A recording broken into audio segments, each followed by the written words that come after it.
Welcome to the Secret Storyteller. Gather close, a secret tale is about to begin. Today's tale is entitled, The Life Between.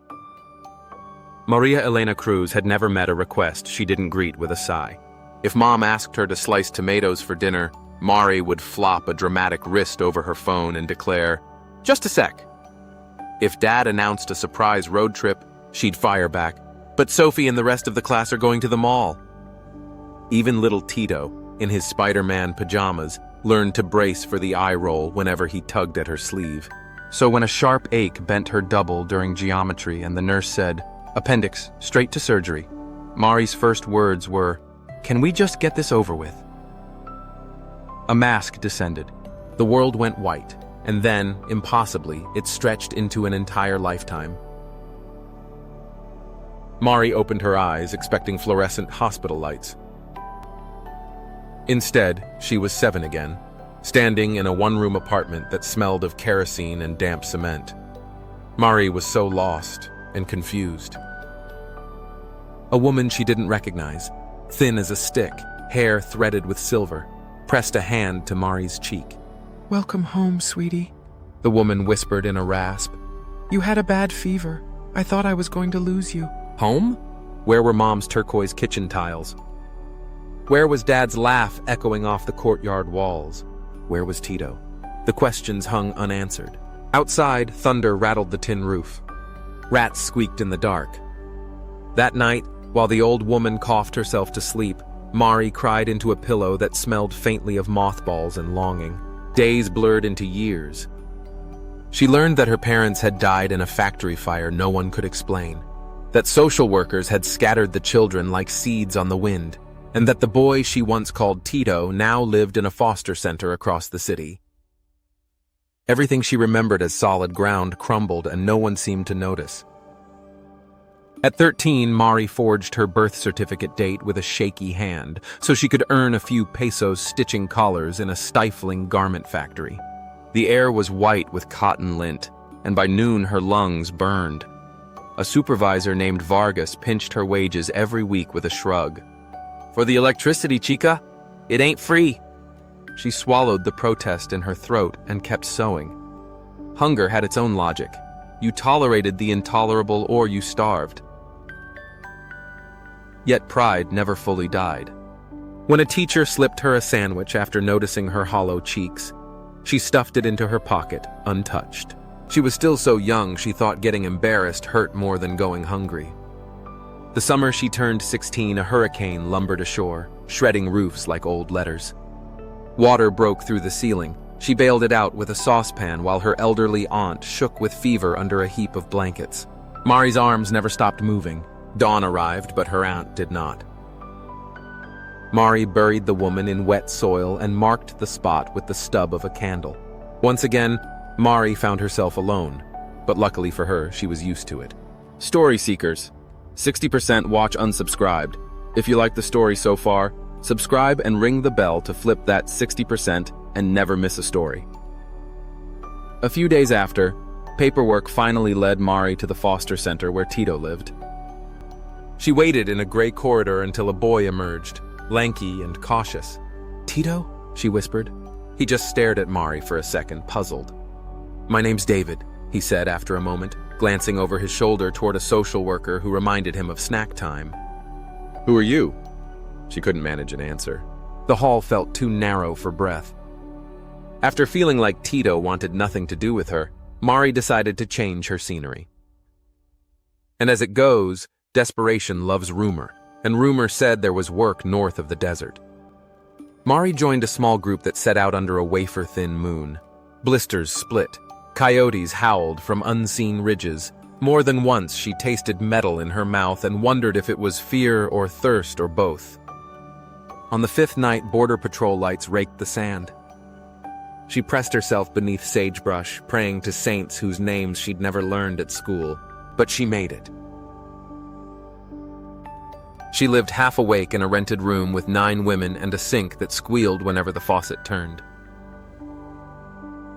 Daylight hours vanished into hospital corridors where she mopped floors and changed linens for patients who never learned her name. Sometimes she caught sight of teenage visitors scolding parents for Wi-Fi passwords that wouldn't connect, and something inside her clenched. Not envy exactly, but the memory of an easier irritation she once mistook for hardship. At 25, Mari met Emiliano, who was a line cook at a restaurant 2 blocks from the hospital, who smelled of garlic and hope. He learned her story piece by piece, never once looking away. Finally, Mari felt accepted and seen. On their anniversary, he twisted a ring from a coin machine capsule and knelt in the alley behind the restaurant where grease smoke curled into the stars. She laughed and said yes.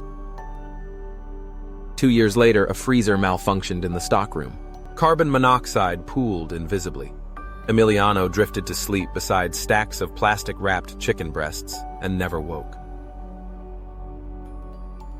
Mari kept the ring. She kept working. Some evenings, she talked to him on the walk home, practicing conversations no one else could hear.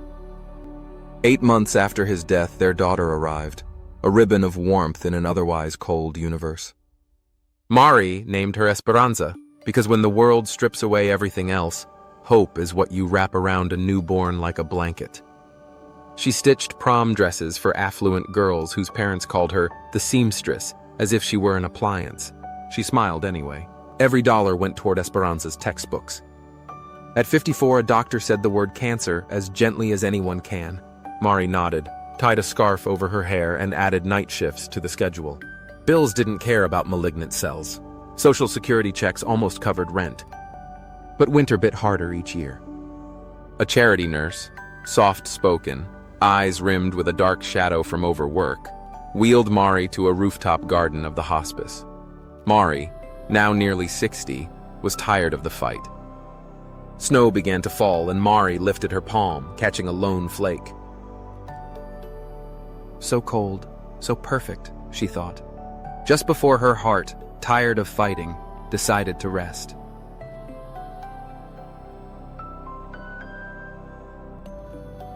Mari hears a whisper. Time to wake up. A beeping monitor. Mari feels warm hands on hers. Mari's eyelids fluttered open. Mom's face hovered above, blotched with tears. Dad cupped Mari's fingers in his hands.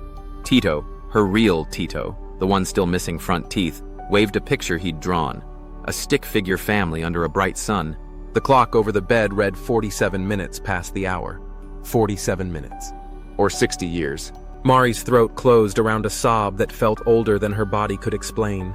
She dragged her family into an embrace so fierce that Dad laughed through his own tears. Nurses smiled and checked charts, charmed by the outpouring without understanding its source. Recovery was quick. Gratitude was quicker. Mari rose early to make breakfast for the family, sneaking extra cheese onto Tito's plate, because in another universe, she'd watched him vanish into foster care without ever tasting enough breakfast. She deleted sarcastic memes from her phone, replacing them with snapshots of Dad's cloud-gazing walks and Mom's flour-dusted hands rolling tortilla dough. She volunteered at the children's ward every Saturday, sewing torn plush animals while telling corny jokes. At night, she wrote letters to Esperanza, the daughter who lived only in that phantom lifetime. Light of my life.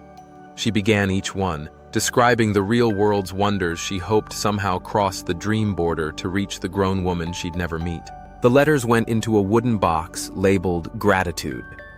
Whenever life threatened to shrink back into petty complaints, Mari opened the box and read one aloud. And once in a while, when winter paid its visit to their quiet neighborhood, Mari stepped outside alone and let snowflakes settle on her palm. She'd close her eyes, feel the melt, and whisper a thank you that drifted upward like breath toward the stars, toward every version of herself that had learned, finally, what a blessing truly is.